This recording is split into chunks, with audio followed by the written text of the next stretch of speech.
Estamos bendecidos y tocados y ministrados a través de ella. Que tú, Señor, traigas la palabra idónea a nuestras vidas y que podamos aprender mucho de ti en esta tarde y sobre todo ponerlo en práctica. Gracias por esta oportunidad de aprender, de crecer, de madurar. Dejamos este tiempo en tus manos en el nombre de Jesús. Amén. Los chicos pueden pasar a sus clases, por favor. Los demás nos quedamos aquí. Les recuerdo que en estos últimos cultos, en estas últimas reuniones, hemos estado hablando de un gran personaje de la Escritura, personaje que tiene un libro en la Biblia, el famoso y profundo libro de Daniel. Y el jueves hablamos acerca de este personaje. No sé cuántos de ustedes recuerdan lo que aquí se compartió, pero hoy vamos a volver a hablar de Daniel. Y si tuviéramos que ponerle un título a este mensaje, yo le pondría, por ejemplo, Enséñame a hacer tu voluntad. Enséñame a hacer tu voluntad. Todos los cristianos del mundo creo que sabemos a estas alturas, y si no deberíamos de saberlo, que nuestra obligación y nuestro deber como creyentes es hacer la voluntad de Dios.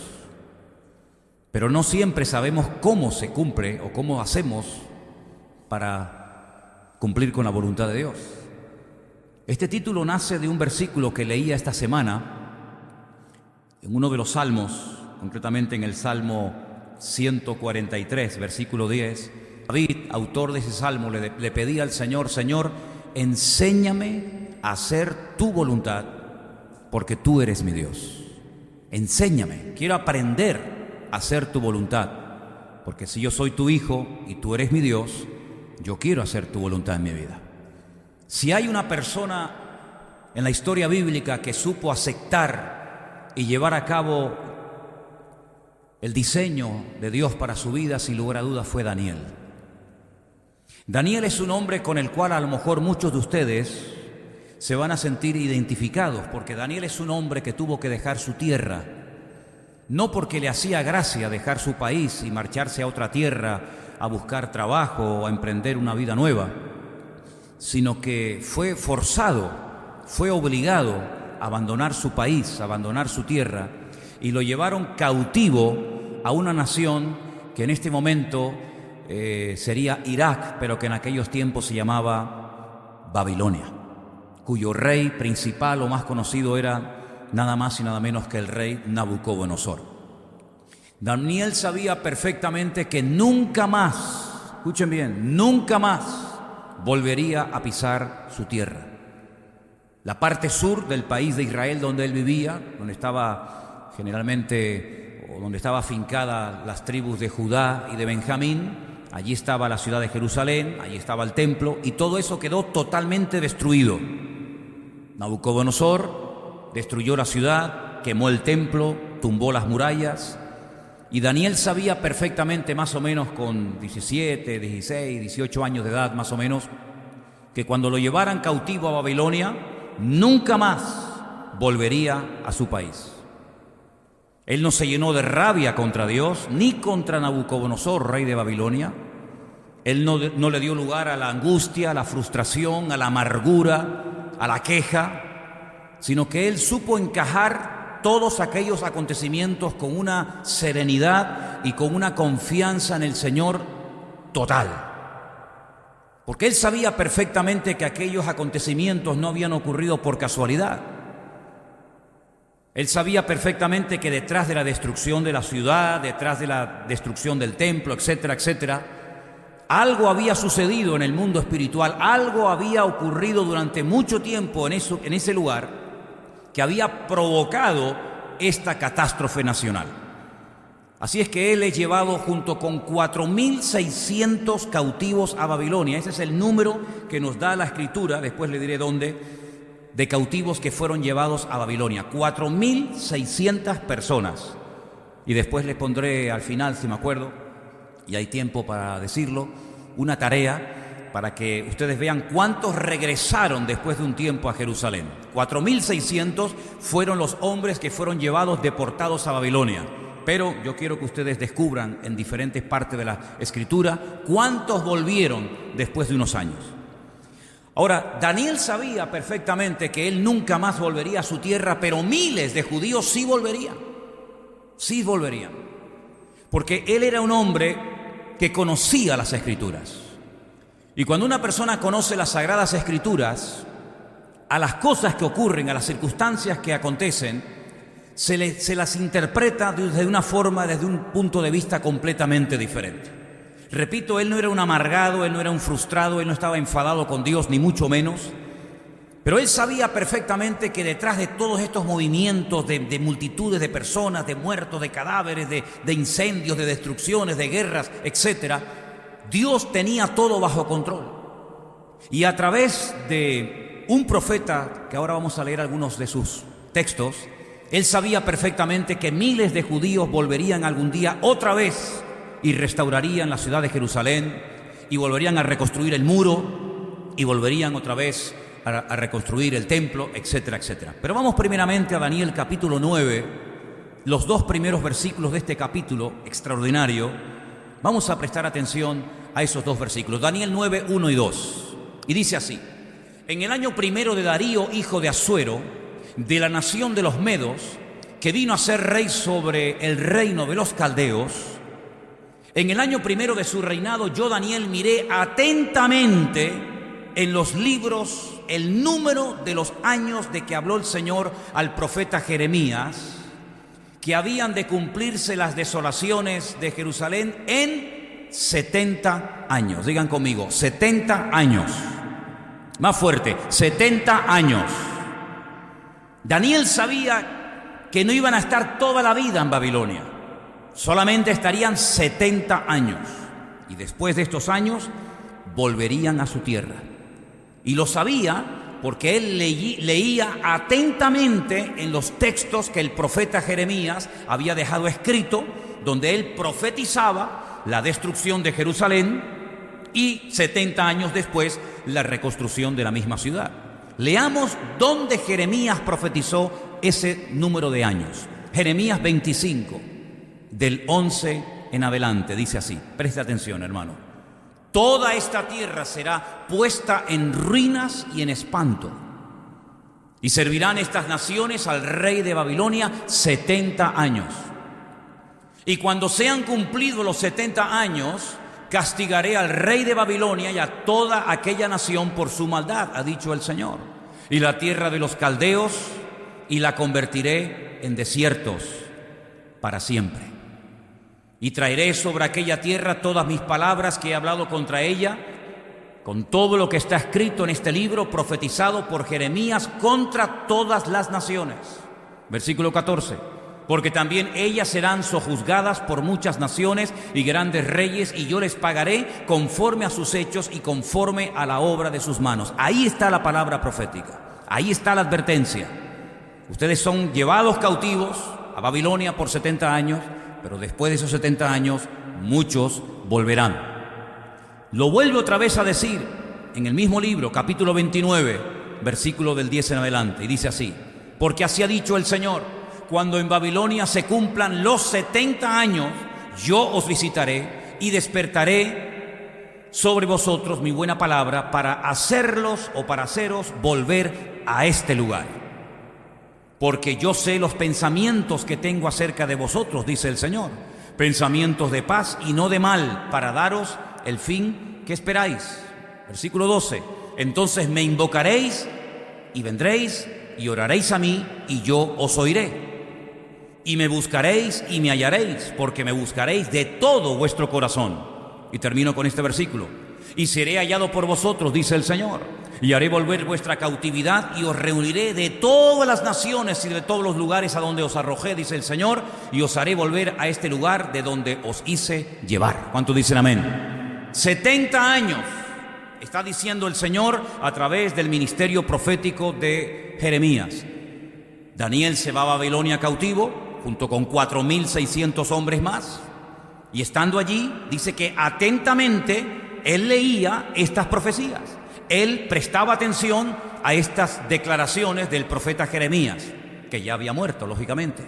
Pero él se agarraba a aquellas palabras Y por eso él no entró en una crisis de identidad, por eso él no se rebela contra Dios, por eso él no se amarga por estar en un país que no ha decidido estar en él, porque él sabe perfectamente que detrás de todo esto hay un plan divino, detrás de todo esto está la mano de Dios. Es decir, él entiende y acepta el diseño de Dios para su vida.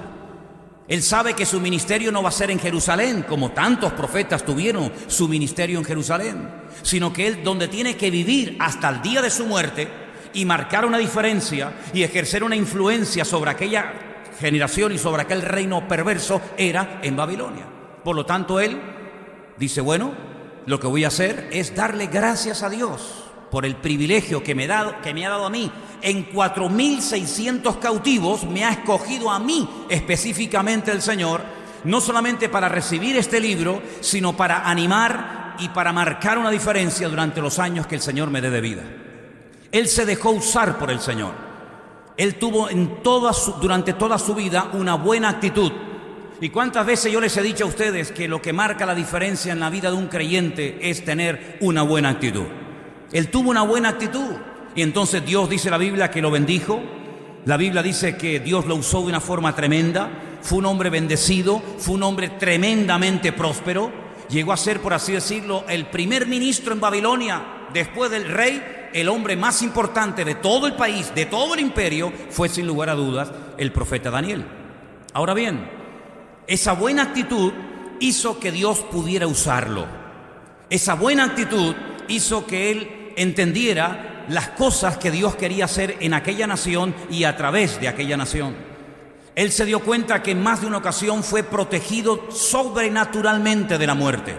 El jueves, por ejemplo, los que estuvieron aquí saben que él fue protegido de morir despedazado por leones.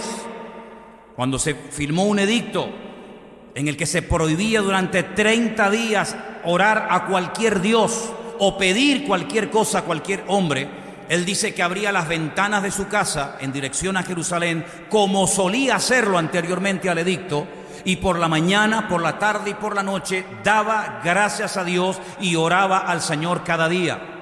Por lo tanto, eso le causó que le hicieran una especie de complot y terminaron arrojándolo dentro de dentro de un foso lleno de leones. Pero Dios lo protegió de una forma sobrenatural y eso no fue casualidad. Eso es la evidencia de que Dios quería usar la vida de este hombre durante algún tiempo más. Recibió revelaciones que ningún profeta del Antiguo Testamento jamás recibió. Recibió la revelación de la primera y de la segunda venida de Cristo o del Mesías. Recibió la fecha exacta de la primera venida del Señor Jesucristo. Daniel capítulo 9. Recibió palabras proféticas tan fuertes, tan extensas, tan profundas, que dice que él no lograba entender qué es lo que Dios quería decirle a través de aquellas palabras. Pero él las escribía y el Señor le decía, séllalas, escríbelas, consérvalas, porque esto no es para tu tiempo, esto es para los tiempos del fin. Dios lo usó muchísimo a la hora de interpretar sueños. De hecho, el rey Nabucodonosor en varias ocasiones tuvo que recurrir a él para entender y para saber qué es lo que había soñado. Así que este hombre está en Babilonia, pero la pregunta que debemos de hacernos todos en esta tarde es ¿por qué Dios sacó a este pueblo, a esta tribu del sur de Israel y lo lleva a Babilonia por 70 años? ¿Qué hay detrás de todo esto? Daniel sabía perfectamente, y espero que todos y cada uno de nosotros también lo sepamos, que Dios jamás se va a equivocar en lo que haga o en lo que diga. ¿Cuántos dicen amén? Daniel sabía perfectamente, y nosotros también juntamente con él, que Dios nunca se va a pasar ni a quedar corto con nosotros, que todo está bajo el control y la soberanía de Dios, que Él sabe lo que hace, aunque no lo entendamos, pero Él sabe lo que hace. Daniel sabía que su Dios, al cual él amaba y adoraba, sabía que Dios no obra jamás guiado por un sentido egoísta o injusto, más bien todo lo contrario. Dios es la justicia personificada y no hay ninguna posibilidad de que Dios actúe con nosotros o con su pueblo de una forma injusta o de una forma incorrecta. ¿Cuántos lo creen? Por lo tanto, lo que hace este hombre en el capítulo 9, es un capítulo muy extenso, yo he escogido algunos versículos que leeremos ahora, pero les pido que lo lean tranquilamente en casa. La primera parte del capítulo 9 es una oración, pero no una oración simple y para salir del paso, sino es una auténtica confesión pública de sus pecados y de los pecados de su país, que son los que han producido el cautiverio. Vamos a leer, por ejemplo, en Daniel capítulo 9, a partir del versículo 5 hasta el versículo 14, y van a darse cuenta de cosas muy interesantes que Daniel ora en esa oración. Daniel dice: hemos pecado, él se incluye. Hemos pecado, hemos cometido iniquidad, hemos hecho impíamente, hemos sido rebeldes, nos hemos apartado de tus mandamientos y de tus ordenanzas. No hemos obedecido a tus siervos los profetas, que en tu nombre hablaron a nuestros reyes, a nuestros príncipes, a nuestros padres y a todo el pueblo de la tierra. Tuya es, Señor, la justicia, y nuestra la confusión de rostro, como en el día de hoy lleva todo hombre de Judá, los moradores de Jerusalén y todo Israel, los de cerca y los de lejos, en todas las tierras a donde los has echado a causa de su rebelión con que se rebelaron contra ti. Oh Señor, nuestra es la confusión de rostro de nuestros reyes, de nuestros príncipes y de nuestros padres, porque contra ti pecamos. Oh Señor Dios nuestro, del Señor Dios es el tener misericordia y el perdonar, aunque contra Él, otra vez lo menciona, nos hemos rebelado. No obedecimos a la voz del Señor nuestro Dios para andar en sus leyes que Él puso delante de nosotros por medio de sus siervos los profetas.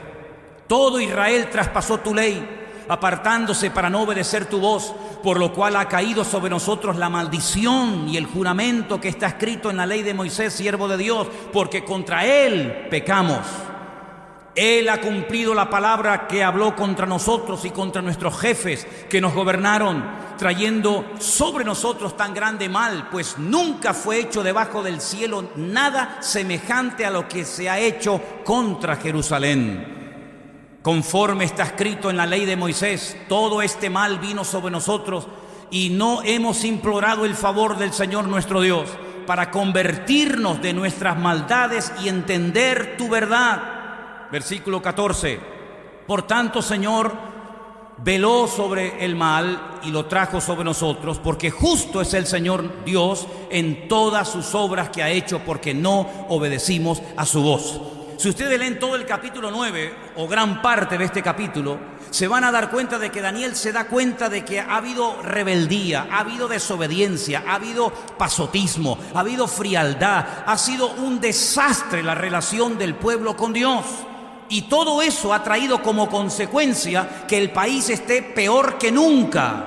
¿O ustedes creen que los países caen de la noche a la mañana de un nivel de riqueza a un nivel de miseria así por arte de magia o de gracia? No, hay un proceso, hay una descomposición moral y espiritual detrás de todo eso. Hay leyes injustas, hay pecado, hay soberbia, hay rebeldía, hay brujería, hay santería, hay adulterio, hay muerte, hay injusticia. Es un cúmulo de cosas.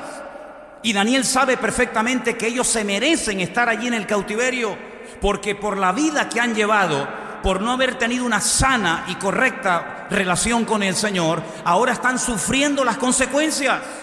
Y por eso Él dice: hemos pecado, no hemos obedecido tus leyes, hemos hecho caso omiso de los profetas que venían y nos hablaban en tu nombre, no obedecimos tu ley. Este pueblo se acostumbró a vivir así, como muchos hoy en día se acostumbran a vivir en desorden y creen y se engañan a sí mismos que Dios no se entera o no va a actuar en consecuencia.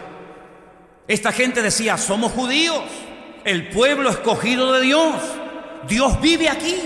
Por si no lo sabían ustedes, el único lugar del mundo donde el Dios nuestro, al cual adoramos y servimos, decidió vivir 24 horas al día y no salir de ahí nunca, fue en la ciudad de Jerusalén, en el Santo Santorum, en el lugar santísimo del templo de Jerusalén. Esto creó en ellos, más que un sentido del deber y de la responsabilidad, un orgullo nacional, diciendo: Dios no vive en Babilonia, Dios no vive en Nínive, Dios no vive con las naciones que nos rodean, pero nuestro Dios vive con nosotros, está con nosotros. Tenemos el arca del pacto, el arca sagrada, tenemos las tablas de los 10 mandamientos, tenemos los querubines, tenemos el altar del incienso, no tenemos nada.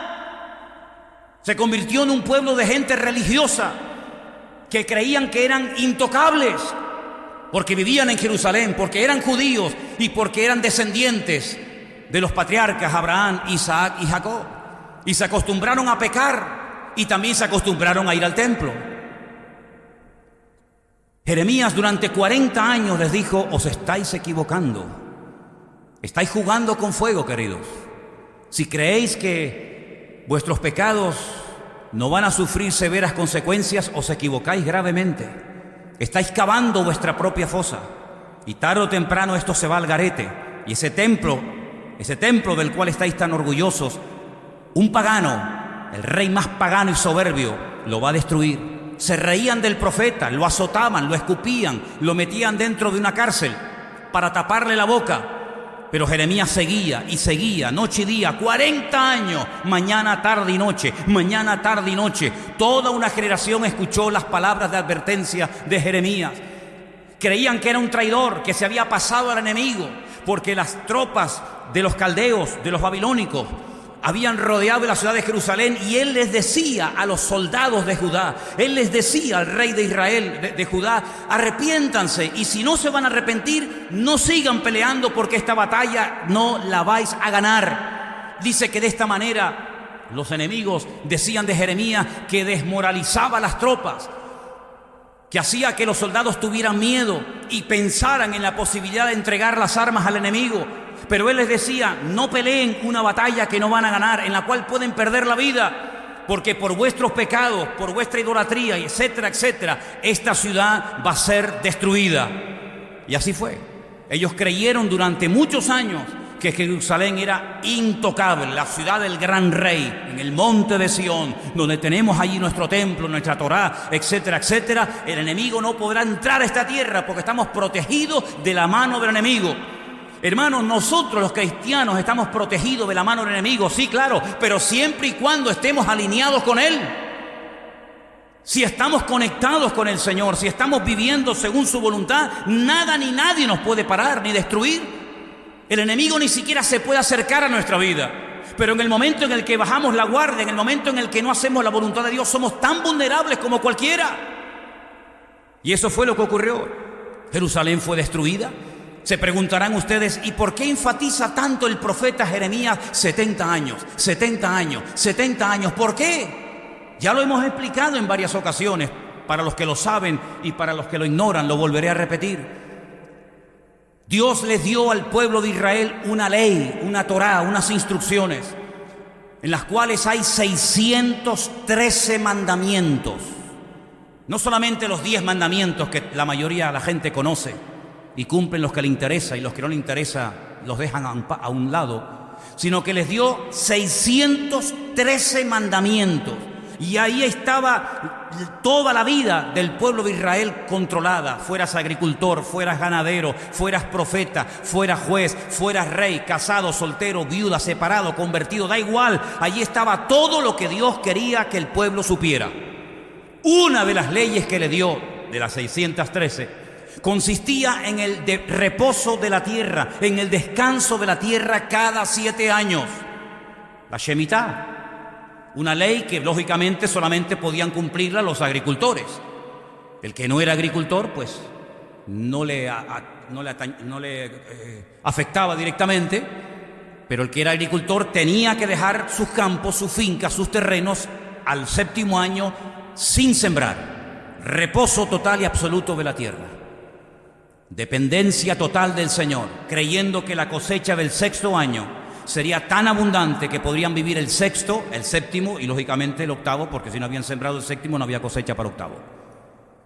490 años permaneció Israel desde que entró con Josué, ¿se acuerdan? Desde que entró con Josué a la tierra prometida hasta que ocurre el cautiverio en Babilonia, pasaron 490 años. Si cada 7 años tenían que dejar reposar la tierra y nunca lo hicieron en 490 años, quiere decir que durante 70 años la tierra no reposó. 70 por 7, 490. Esa es la razón por la que el profeta Jeremías dice 70 años, 70 años, 70 años. Hay un versículo que quiero que leamos en esta tarde para que veáis cómo Dios quería que la tierra reposara sí o sí. Segunda de Crónicas, capítulo 36, versículos 20 y 21.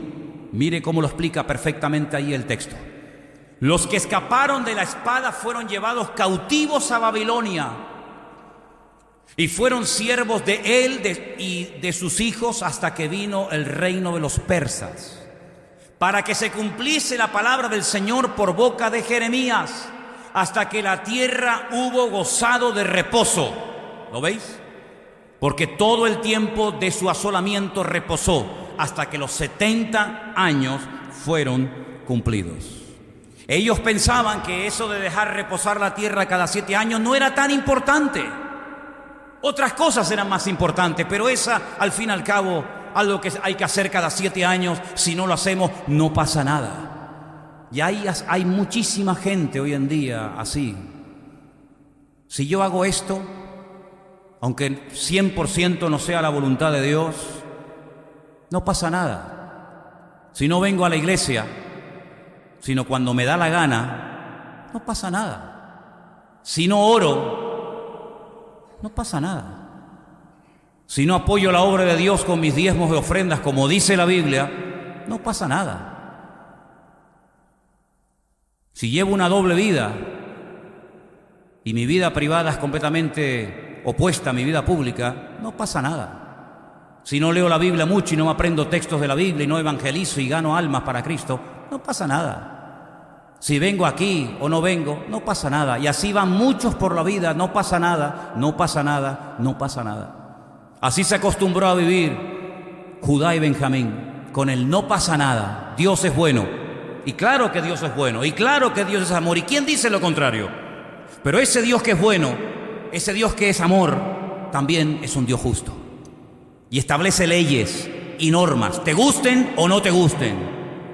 No es Dios el que se tiene que adaptar a nosotros. Somos nosotros los que tenemos que adaptarnos a Él y obedecerle a Él. No es que yo pellizco de la Biblia, esto me gusta, esto me gusta, esto me gusta, pero esto no me hace gracia, lo dejamos para un lado. O como algunos hacen, creyéndose sabios, y dice que algunos queriendo ser sabios hacen necios. Esto es para los cristianos, esto es para los judíos. Y cuando me interesa me hago judío, y cuando me interesa me hago cristiano. Y cuando me interesa digo esto era para antes, y cuando me interesa digo esto es para ahora y para mí. Esa es la forma como viven muchos hoy en día, montándose su vida, su manera, ¿verdad? Con sus planes particulares. Así vivió esta gente durante años, y ahí estaban los profetas, un día, otro día, por la mañana, por la tarde, por la noche. No pasa nada, hasta que pasó. ¿Saben que el último rey, hubieron muchos, ustedes saben, el último rey que tuvo Jerusalén se llamó, ¿alguien sabe? Sedequías. Sedequías, en el capítulo 52 de Jeremías, miren lo que hace el último rey antes de que Nabucodonosor destruya la ciudad. Escuche bien esto, por favor. Jeremías, capítulo 52, del 7 en adelante. Fue abierta una brecha en el muro de la ciudad. Se calcula que estuvieron como 1 año y medio los caldeos rodeando la ciudad, cortando el suministro de agua, batallando contra la ciudad, y después de un largo tiempo fue abierta una brecha en el muro de la ciudad.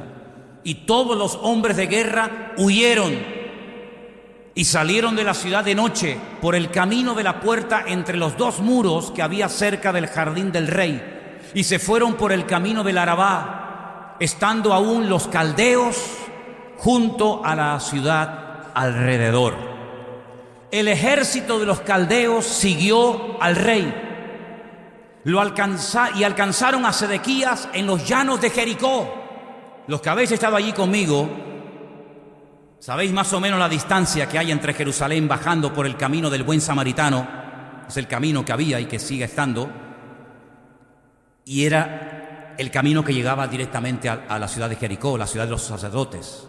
Bueno, pues allí llegó a Jericó y lo abandonó todo su ejército.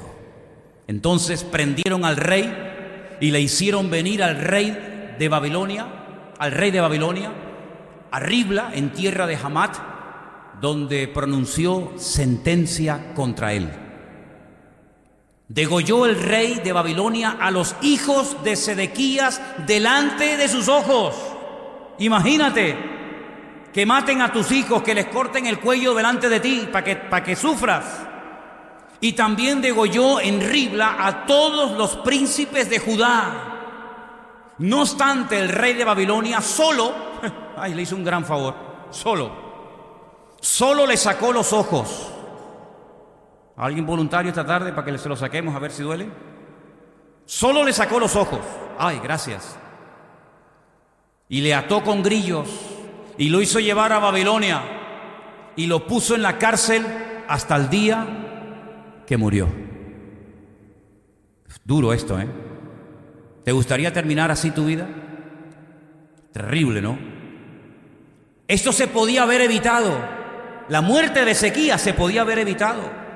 Jeremías le dijo: ríndete, si Dios ya no está con nosotros. Si ustedes hace mucho tiempo que se desconectaron de Dios, ¿cómo pueden pretender que Dios nos defienda cuando ustedes se han limpiado las manos y no quieren saber nada de Dios? Esto me recuerda a lo que pasó cuando cayeron las 2 torres gemelas en Nueva York, ¿se acuerdan? Muchos norteamericanos dijeron: Dios nos abandonó. ¿Por qué Dios permitió que nos atacaran en nuestra tierra y nos tumbaran las torres gemelas? Y el famoso evangelista, que ya está en la presencia del Señor, Billy Graham, dijo: ¿ahora os quejáis de Dios? ¿Ahora le echáis la culpa a Dios, al Dios que habéis abandonado? Después de haber quitado la oración en las escuelas, después de haber prohibido evangelizar en muchos estados de los Estados Unidos a una persona hablándole del evangelio, después de que habéis quitado la Biblia de muchos lugares, ¿ahora os quejáis de que Dios nos ha abandonado? Más bien deberíamos de arrepentirnos y de lamentarnos de haber abandonado nosotros al Señor y no el Señor a nosotros. Pues así pasó, así pasó. El profeta Jeremías le decía: mira, por la mala vida que llevas, Dios no te va a defender, estás solo. Y cuando uno tiene el respaldo de Dios, hermano, uno pelea hasta la muerte si hace falta. Pero cuando Dios no te respalda, ¿a qué te agarras? ¿Cuál es el punto de referencia? ¿Cuál es tu apoyo? Ríndete. No lo quiso hacer. Prefirió huir, creyendo que de esa manera iba a salvar su vida. Y dice que salió de noche por una de las puertas que aún se pueden visitar en Israel, la famosa cueva de Sedequías, donde tantas barbaridades se hacen cada año allí. Huyó con su ejército hasta el desierto, cerca de la ciudad de Jericó. Los soldados lo dejan más solo que la una. Llegan, lo atrapan, lo encadenan, le ponen grillos, le arrancan los ojos, se lo llevan a Babilonia y allí matan a sus hijos delante de él y allí muere como un perro.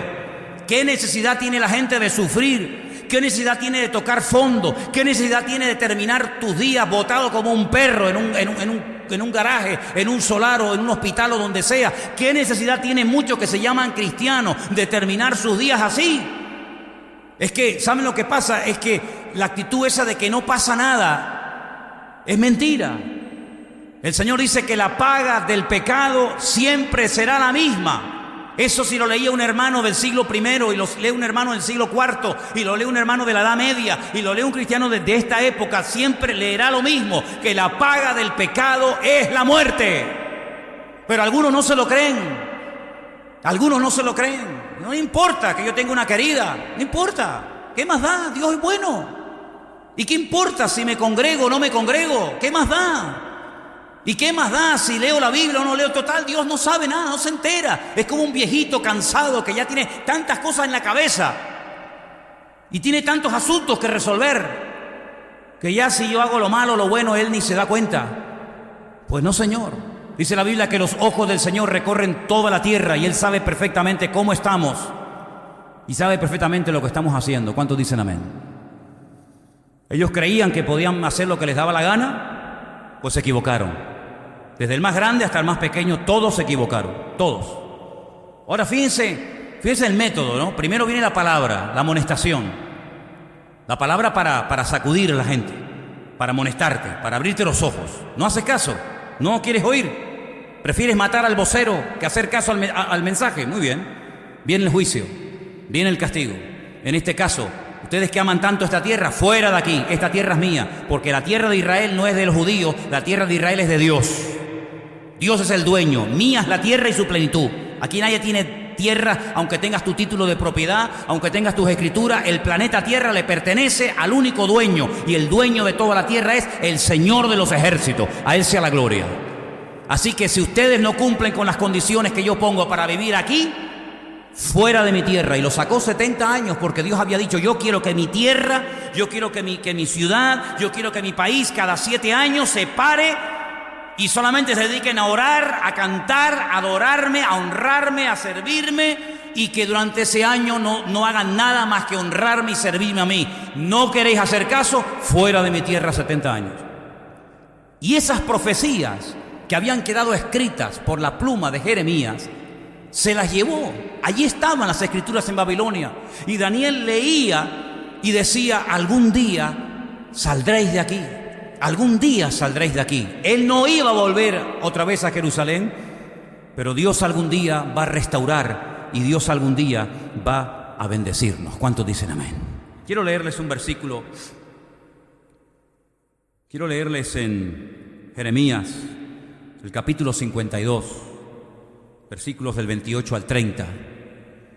Dice: este pueblo que Nabucodonosor llevó cautivo en el año séptimo, llevó a 3.023 hombres de Judá. En el año 18 del mismo rey Nabucodonosor, llevó cautivas de Jerusalén a 832 personas. En el año 23, hay como grupos, ¿no? En el año 23, Nabuzaradán, capitán de la guardia, llevó cautivas a 745 personas de los hombres de Judá. Todas las personas en total fueron, ¿cuántas?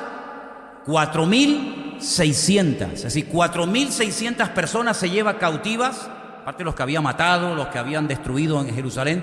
4.600 personas se los lleva cautivos a Babilonia. El salmo que se leyó esta tarde tiene que ver con los cautivos que fueron llevados a la fuerza a Babilonia. ¿Se acuerdan el salmo? Pónmelo otra vez. Ese Salmo 137. Cuando llegan a Babilonia, cansados, heridos, maltratados, pero con algunos instrumentos musicales, junto a los ríos de Babilonia. ¿Cuáles son los ríos de Babilonia?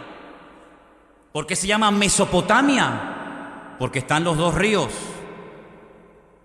el Tigris y el Éufrates, exactamente. Junto a esos ríos de Babilonia, allí nos sentábamos y llorábamos, acordándonos de Sión. Sión es una palabra que se utiliza muchas veces para referirse a Jerusalén, aunque hay un monte a las afueras de Jerusalén que se llama el monte de Sión, pero muchas veces en vez de decir Jerusalén, se emplea la palabra Sión, ¿vale? Sobre los sauces, esos árboles que están junto a las riberas de los ríos, ¿sabéis cómo son, verdad? En medio de ella colgamos nuestras arpas. No tenían ganas de cantar, se les fue el gozo, se les fue la alegría. Los que nos habían llevado cautivos, los caldeos, los babilónicos, nos pedían que cantásemos. Oye, pues aprovechemos, aunque estamos doloridos y sin fuerzas, aunque estamos humillados, aunque estamos cansados, aunque estamos destruidos porque han quemado nuestra ciudad. Bueno, si los inconversos nos piden que les cantemos, aprovechemos la tesitura, aprovechemos el momento para por lo menos hablar de nuestro Dios y cantarles algún salmo y dar testimonio. No, dice, los que nos habían desolado nos pedían alegría y decían: cantadnos alguno de los cánticos de Sión. Y ellos decían: ¿cómo cantaremos cántico al Señor en tierra de extraños? Y ahí viene esa frase que la encuentras por todas partes, y los colgantes: si me olvidare de ti, Jerusalén, pierda mi diestra su destreza y mi lengua se pegue a mi paladar. Eso decía, o dice el Salmo, ¿verdad? Tremendo, ¿no? Esa tristeza, ese dolor, todo eso se podía haber evitado perfectamente, pero no hicieron caso a las palabras de Dios. Tampoco hicieron caso a los hombres, la humanidad, en los tiempos de Noé.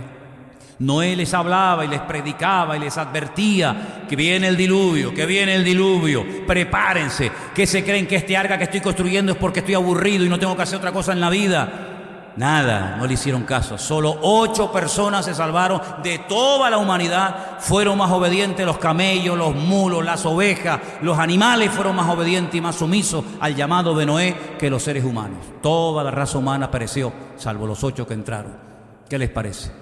Dios siempre hablando, Dios siempre advirtiendo, Dios siempre diciendo: arrepiéntanse, buscad al Señor en tanto que hay tiempo, vuelvan a Dios, mira que las puertas están abiertas, mira que... Nada. Ahora no son capaces ni de cantar, ahora no son capaces ni de hacer absolutamente nada. 4.600 personas llevadas cautivas. Yo les quisiera hacer una pregunta esta tarde a ustedes. ¿Alguien de los aquí presentes o alguien de los que nos ve sabe lo que le pasó y sabe los detalles de lo que le pasó a cada una de estas 4.600 personas? ¿Verdad que no? ¿Verdad que no? Pero yo les recuerdo que dentro de esa gran masa de gente, allí iba del cual estamos hablando esta tarde, Daniel, al cual le cambiaron el nombre en Babilonia y pusieron Belsasar. ¿Se acuerdan? ¿Se acuerdan aquellos 3 amigos?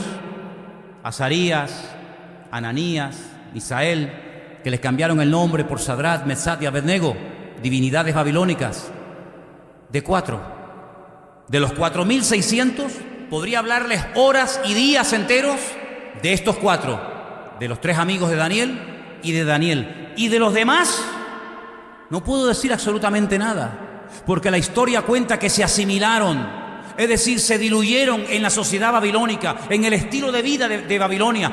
Tanto es así que cuando tú lees la Biblia antes del cautiverio, los meses del año tienen unos nombres completamente diferentes a los meses del año cuando regresan del cautiverio. Tienen un mes que lo llaman el mes de Tamuz. Y Tamuz es un ídolo, un muñeco de idolatría en Babilonia. Cuando volvieron de Babilonia, ya se habían olvidado de hablar, como decía el Antiguo Testamento, judaico, hebreo. Ya no eran capaces de leer ni de entender las Escrituras. Nehemías, sobre todo Esdras, tenía que hacer un esfuerzo tremendo por leer despacito, por poner énfasis en cada una de las palabras y por poder, para hacerles que pudieran entender las Escrituras, porque ya se habían olvidado, se habían asimilado, se habían acostumbrado tanto a la cultura de Babilonia, que hasta en los tiempos de Cristo solamente los religiosos sabían hablar hebreo. La inmensa mayoría de la gente habían adoptado el arameo, que era el idioma de los caldeos en Babilonia. ¿Qué les parece? Pero ¿por qué podemos hablar mucho de estos 3 jóvenes, incluido Daniel? Porque ellos, desde el primer día que entraron en Babilonia hasta que murieron, se propusieron firmemente en su corazón tomarse en serio su relación con Dios. Y por eso pasaron a la historia como hombres de Dios. Por eso fueron usados a la hora de interpretar sueños. Por eso fueron salvados de los leones, del fuego, de los enemigos. ¿Por qué? Porque el que se toma en serio su relación con Dios, Dios lo bendice y Dios está con él. No importa si está en Babilonia, en Japón, en la China, en Venezuela, en España, en Estados Unidos o en la Conchinchina, da igual. Cuando una persona se toma en serio su relación con el Señor, Dios pelea y apoya y defiende a ese hombre. Y no importa dónde se encuentre, si está casado, soltero, si tiene trabajo o no tiene trabajo, si está en la cárcel o está en el ejército o está donde esté, no importa. Cuando una persona como Daniel y como estos jóvenes se toma en serio su relación con el Señor, aunque te cambien el nombre, aunque te quieran meter a la fuerza la religión y la filosofía y la cultura de Babilonia, no te van a cambiar. Te podrán cambiar por fuera, pero por dentro al hombre de Dios no se le puede cambiar, porque ha puesto su mirada y su confianza en el Señor. ¿Cuántos dicen amén? ¿Por qué hoy en día es tan fácil cambiar a un cristiano? Porque hay gente que viene a la iglesia y dentro de un año no los ven nunca más. Y a esta gente los apaleaban, los quemaban, los crucificaban, los echaban a los leones, los echaban al fuego y no había forma de cambiarlos. Les mataban al padre, le quemaban a los hijos, le mataban a la mujer, le violaban a las hijas delante, los llevaban a tierra extraña, le cambiaban el nombre, le ponían nombres de demonio y no había forma de que claudicaran tú. Al contrario, era Nabucodonosor el que tenía que recurrir a ellos y pedir ayuda. Y tenía que decir, como el Dios de Sadrach, Mesach y Abednego y como el de Daniel, no hay otro Dios. ¿Y por qué hoy en día es tan fácil cambiar la mentalidad de un cristiano? ¿Por qué hoy en día es tan fácil manipular a muchos creyentes con falsas doctrinas? ¿Por qué hoy en día es tan fácil que hay creyentes que se van de una iglesia y se van a otra en la que creen totalmente diferente y se comen todo y a todo dicen amén y todo lo aceptan? ¿Por qué? Porque no hay compromiso y porque no hay una realidad, un compromiso real con el Señor. Porque algunos viven de cultos, porque algunos viven de internet, pero no viven de una comunión directa y verdadera con el Señor. Y por eso son tan manipulables, tan volubles. Y hoy están aquí, mañana están allá, y ahora te adoran y mañana te apuñalan, y ahora te apoyan y mañana te cuestionan. ¿Por qué? Porque no hay fundamento, porque no hay base. Pero en las vidas de esta gente que no tenían pastor, no tenían iglesia, no tenían Biblia, no tenían internet, no tenían WhatsApp, no tenían Messenger, no tenían Facebook, no tenían nada, pero lo tenían todo, porque el que tiene a Dios lo tiene todo. ¿Cuántos dicen amén? Eso es lo que nos hace falta. Eso es lo que nos hace falta. Claro, cuando ustedes hagan la tarea que yo les voy a pedir, ¿cuántos volvieron del cautiverio? ¿Podemos saber cuántos volvieron? Sí, claro. Léete Esdras, por ejemplo, y te van a dar los nombres de todos los hombres y personas que volvieron. Suma, a ver cuántos volvieron. ¿Cuánto le costó a Esdras, a Nehemías y a Zorobabel? ¿Cuánto le costó animar a la gente que volvió para que arrancaran de cero y se pusieran manos a la obra y comenzaran a construir el templo? Mira, esta historia de antes, durante y después de la destrucción del templo es enorme. Hay centenares de capítulos y de información. Pero cuando vuelven del cautiverio, cargadas las alforjas, porque resulta que hay un rey llamado Ciro. Esto es una historia buenísima, porque este rey Ciro, antes de que naciera, 150 años de que naciera este rey persa, este iraní, a través de los labios y del ministerio del profeta Isaías, escribe un texto en el que dice que un día va a nacer un niño al cual sus padres le van a poner por nombre Ciro, que será el ungido del Señor y será el que le permita a Judá y a Benjamín volver a Jerusalén a restaurarla. ¿Qué te parece? Cuando volvieron cargados de oro, de plata, de bronce, de todo tipo de materiales para la reconstrucción del templo, porque el Señor le había dicho al rey Ciro: tú me tienes que levantar casa en Jerusalén, tú personalmente, a través de esta gente. Cuando ellos vuelven a Jerusalén, comienzan a poner manos a la obra, pero el templo se detiene. Y por ahí llega un día un tal Ageo. ¿Conocen a Ageo? ¿De qué lo conocen? De la Biblia. Bueno, llega Ageo y les dice: oye, ¿por qué el templo está abandonado? Es como un edificio que se empezó a construir y se dejó a medias, como cuando vino la crisis, ¿se acuerdan? ¿Cuántas obras, cuántas construcciones, cuántos complejos hoteleros quedaron sin puertas, sin ventanas? La gente se metía, arrancaba lo que habían metido. ¿Por qué? Porque no se podía terminar la construcción. Así estaba el templo abandonado, lleno de chacales, de animales. Y Ageo decía: ¿pero qué ha pasado? Ustedes ya hace 16 años que volvieron del cautiverio. Ciro les apoya en todo, tienen su apoyo, tienen su dinero, tienen su respaldo, tienen todo. ¿Por qué el templo lo empezaron a construir y no lo han terminado? Lo han dejado a medias. ¿Saben lo que decían? Porque aún no ha llegado el tiempo de construir la casa de Dios. ¿Será posible? Pero ¿cómo que no ha llegado el tiempo? Pero es que no hemos estado 70 años en el cautiverio, privados de nuestra libertad, donde hemos sido esclavos, donde no hemos tenido vacaciones, donde hemos trabajado como negros, y ahora por fin somos libres. El rey más poderoso de la tierra nos respalda, nos da dinero, nos manda ayuda, y resulta que hemos empezado la obra y la hemos dejado a media. Y Ageo decía: ¿y dónde está el dinero? ¿Dónde está todo el oro y las piedras preciosas? ¿Dónde está todo el recurso material que habían traído? ¿Dónde rayos lo han metido? Y le dicen: es que nosotros nos hemos construido nuestras casas con todo eso. ¿Cómo? Y Ageo dice: pero ¿cómo es posible que ustedes digan que no es tiempo para trabajar para Dios? Y os habéis construido unas mansiones alucinantes con el dinero que era para Dios. ¿Pero qué estáis haciendo?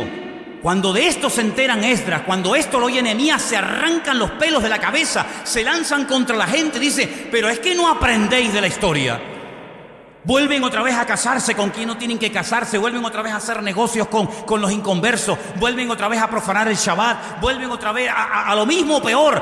Y entonces esta gente se desesperaba y decía, pero otra vez vais a caer en la misma piedra, otra vez en los mismos pecados. ¿No os dais cuenta que nuestros antepasados fueron deportados a Babilonia por 70 años por lo que estáis haciendo ahora vosotros? Es que no terminamos de aprender.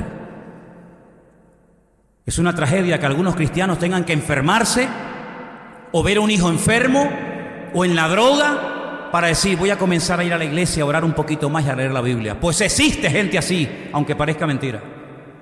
¿Nos tienen que venir desgracias para que busquemos a Dios? Pues bienvenidas sean las desgracias. Si a través de ellas aprendemos y buscamos a Dios, que empiecen a caernos todas encima. Pero esa no es la forma, ese no es el método que Dios quiere para nosotros, que somos sus hijos y su pueblo y su amada iglesia. Él nos habla y nos instruye a través de su palabra, pero ¿cuántas veces nos tiene que hablar Dios? ¿Cuántos sermones más nos faltan por oír para darnos cuenta de que el no pasa nada es mentira? Sí pasa, aunque por un tiempo parece que escapo. Bueno, pues queridos hermanos, en este ambiente se crió Daniel hasta el día de su muerte. Él nunca más volvió a Jerusalén, él no vio el templo reconstruido, pero él fue fiel a Dios hasta el día de su muerte, porque él sabía que ese era el lugar y el tiempo en el cual tenía que servir a Dios. ¿Cuántos dicen amén? ¿Y nosotros? ¿Cuánto más les tengo que predicar ya a ustedes? ¿Saben cuántos años llevo subido a este púlpito? ¿Saben cuántos sermones hay almacenados en internet? ¿Saben cuántas horas de estudio bíblico y de predicaciones y de consejos y de oraciones hemos tenido en estos últimos 17 años? Si echáramos suma y comenzáramos a sumar todos los sermones, los estudios bíblicos, las oraciones, los consejos, las palabras, no sé qué, no sé cuánto, no es por oír más, no es por oír, y no es porque lo diga fulano o lo diga mengano, sino es porque en el fondo de nuestro corazón yo creo que es tiempo de que comencemos a tomarnos más en serio nuestra relación con Dios. ¿Hay alguien aquí que se va a tomar en serio su relación con Dios? Luego, a partir de mañana tu vida será completamente diferente.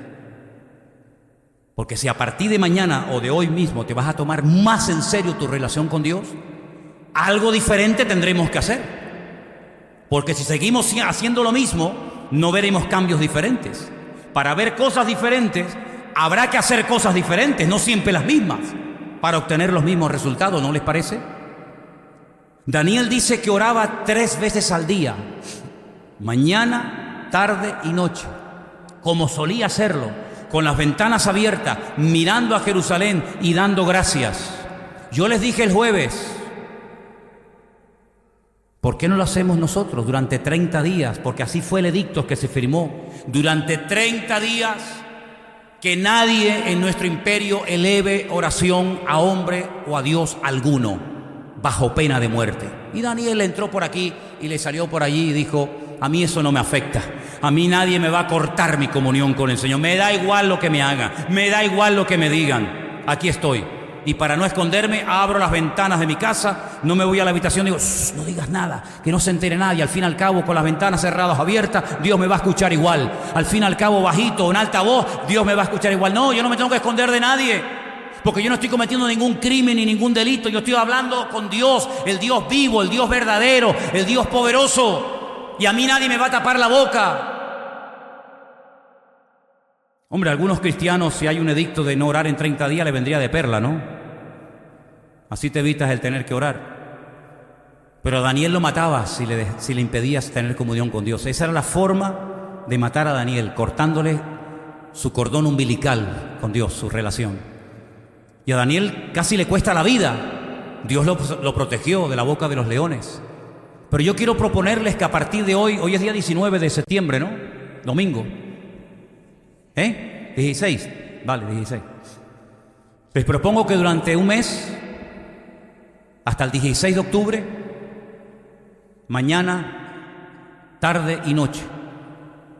Establecer un horario va a ser un poco complicado, pero por ejemplo, Cuando digo mañana me refiero a lo primero que haces nada más levantarte. Antes de lavarte la cara, los dientes, antes de ir al baño.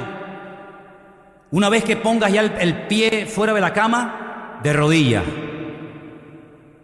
Y haces una oración. Aviva tu obra, aviva mi vida y que yo sea una persona como tú quieres que yo sea. Al mediodía, antes de comer, después de comer, como prefieras, otra vez de rodillas. Señor, aquí me tienes, cambia mi vida, aviva mi casa, aviva mi vida, mi ministerio, avívame, cuídame, protégeme, ayúdame, guárdame, bendice tu obra. Por la noche, pongamos antes de dormir, porque ya dormido va a ser complicado.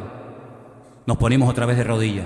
Les propongo, desde hoy, 16 de septiembre de 2018, hasta el próximo 16 de octubre de este mismo año, 3 veces al día, mañana, tarde y noche, mañana, tarde y noche, mañana, tarde y noche, 30 días seguidos, orando. Algo tiene que cambiar, algo tiene que ocurrir. Hermanos nuestros, tal vez no van a ser operados porque Dios hará un milagro. Hermanos nuestros que necesitan un milagro, pero de verdad, si no se nos van, tal vez Dios lo puede sanar en estos 30 días.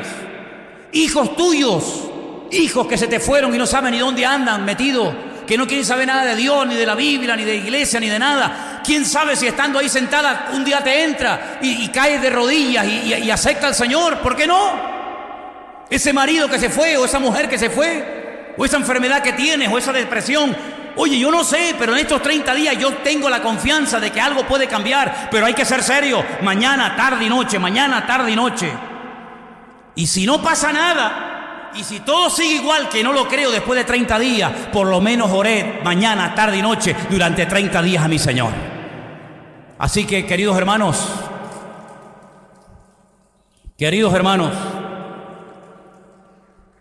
no busco gente que para quedar bien digan, sí, yo lo voy a hacer. Porque lo haga usted o no, a mí me da igual. Me afectaría en el sentido que me daría pena por ti, pero yo lo voy a hacer, lo hagas tú o no, me da exactamente igual. Pero solamente le voy a pedir en esta noche, y por favor, mire, piénselo bien, porque usted no se está poniendo de pie a lo que yo voy a decir ahora. No lo hagas por emoción, no lo hagas para que no te diga nada la mujer que estás al lado, no lo hagas por eso, No lo hagas por eso. Me da igual si se levantan todos, se levanta uno, me da igual, exactamente igual. Solamente voy a pedir que los que a partir de hoy, bueno, ya de mañana, ¿sí? Porque si es mañana, tarde y noche, arrancamos a partir de mañana, se comprometan delante de Dios. Yo no tengo ningún compromiso contigo ni tú conmigo. Yo no pacto con hombres, ni usted tiene que pactar conmigo. Esos son rollos raros que enseñan por ahí. Aquí no hacemos pacto con hombres, aquí hacemos pacto con Dios. ¿Vale? Si ha hecho pacto con hombre, ya lo puede estar rompiendo. Usted haga pacto con el Señor. Usted quiere ir en serio con el Señor. Y usted a partir de mañana, cuando se levanta por la mañana, me pongo de rodilla y voy a orar a Dios. Y no que voy en el coche y Señor, no. Lo primero, eso, a mediodía y a la noche, 30 días seguidos. Solamente a eso les voy a pedir que se pongan de pie. A los demás que se queden sentados, no pasa nada. No va a pasar nada si usted no se pone de pie. Solamente los que lo vayan a hacer. Y los que lo vayan a hacer, vamos a orar en este momento para que el Señor nos ayude a todos a cumplir con este compromiso que hacemos delante de Él y que Dios nos ayude el día 16 de octubre aquí decir, Señor, con tu ayuda logré orar 3 veces cada día, por la mañana, por la tarde y por la noche, para que tú avives tu obra y cambies mi vida.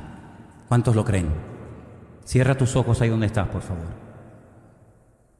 Ahí donde tú estás, Dios te está viendo, Dios te está escuchando, te conoce perfectamente. Dile con tus propias palabras al Señor ahora mismo, Señor, yo quiero, tal vez por primera vez en mi vida, comprometerme a hacer algo así. Por la mañana, nada más levantarme, al mediodía y antes de dormir, ponerme de rodillas, solo o acompañado, me da igual, pero delante de Dios, a orar por mi vida y por tu obra, Señor. Y Dios puede hacer cosas impresionantes en este mes, hermanos, créanme. Estamos a punto probablemente de ver cosas que nunca en nuestra vida se nos habían ni siquiera pasado por la mente que veríamos. Pero Dios nos puede dar grandes sorpresas. Nuestra hermana Rosy necesita un milagro. Nuestro hermano Armando necesita un milagro. Yolanda necesita un milagro. Muchos de los que estamos aquí necesitamos un milagro, un cambio, una renovación espiritual, una transformación interior.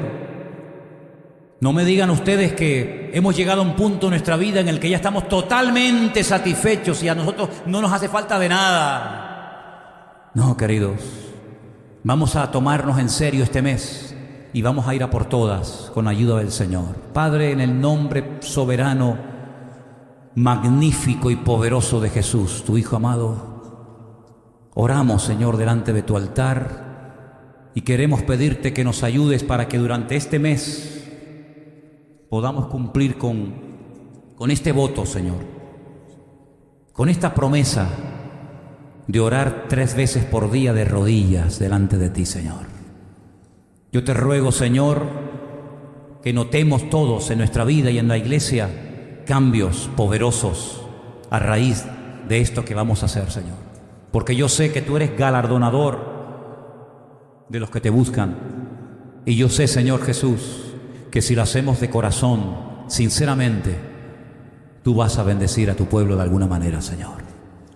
Señor, gracias de antemano te damos, porque sabemos que va a ser algo que va a traer bendición a la iglesia, a las familias, a los jóvenes, a los niños, a las maestras de escuela dominical, a cada uno de nosotros va a traer renuevo.